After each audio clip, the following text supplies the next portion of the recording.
Khalil Gibran, le prophète.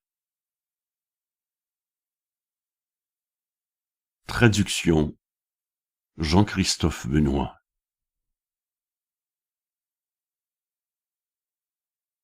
Chapitre 23.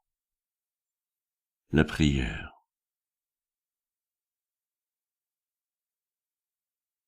À Michael Nativelle, auteur de Librement inspiré, d'après le prophète de Khalil Gibran.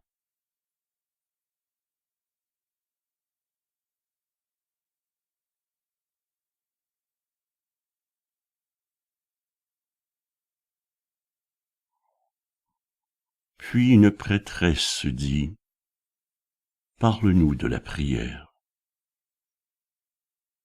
Et il répondit, disant, « Vous priez quand vous êtes dans la détresse et le besoin. Puissiez-vous également prier dans la plénitude de votre joie et en vos jours d'abondance. Car qu'est-ce que la prière, sinon la dilatation de votre être dans l'éther de la vie?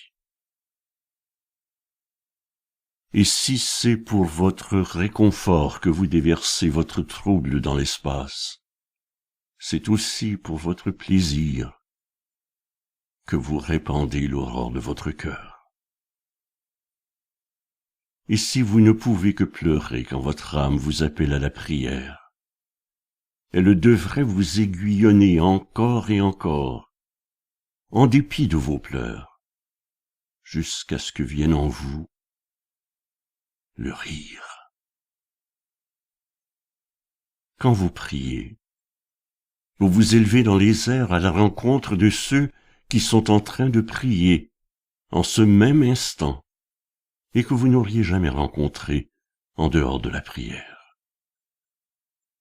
Aussi que votre visite en ce temple invisible ne soit qu'extase et tendre communion.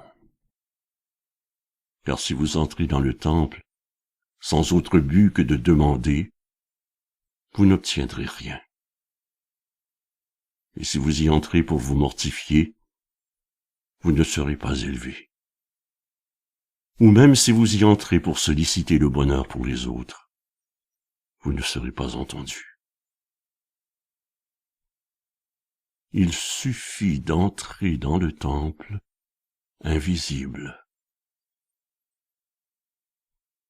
Je ne puis vous apprendre comment prier avec des mots. Dieu n'écoute point vos mots, sauf lorsque lui-même les prononce à travers vos lèvres. Et je ne puis vous apprendre la prière des mers et des forêts et des montagnes.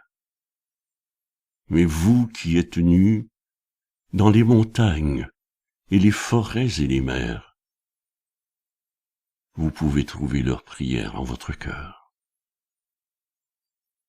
Et si seulement vous écoutiez dans la tranquillité de la nuit, vous les entendriez dire en silence, « Notre Dieu, qui êtes notre moi ailé, ta volonté en nous est notre volonté. Ton désir en nous est notre désir. C'est ton élan en nous qui voudrait transformer nos nuits qui t'appartiennent en jours qui t'appartiennent aussi. Nous ne pouvons rien te demander, car tu connais nos besoins avant même qu'ils soient nés en nous. Tu es notre besoin, et dans le don de plus de toi-même, tu nous donnes